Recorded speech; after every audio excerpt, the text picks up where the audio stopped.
Your Consumer Cellular account can lock for several reasons.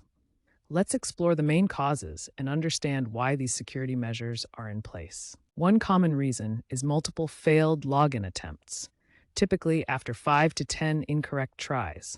This prevents brute force attacks on your account. Another cause is suspected fraudulent activity, where unusual login patterns or security alerts trigger the lock. Sometimes, an unpaid bill can lead to account restrictions that affect login access. Consumer Cellular implements these locks as a security measure to protect your account and personal information from unauthorized access. If you are locked out, you will need to begin the account recovery process right away.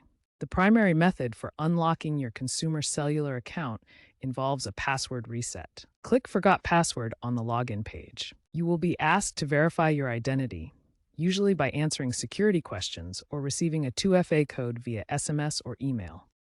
If this fails, contact Consumer Cellular support via chat or phone at 1-888-345-5509 for assistance. For faster unlocks, consider using the Consumer Cellular app and enabling biometric 2FA in the app settings. If locked due to suspected fraud, contacting support is essential to resolve the issue and verify your identity.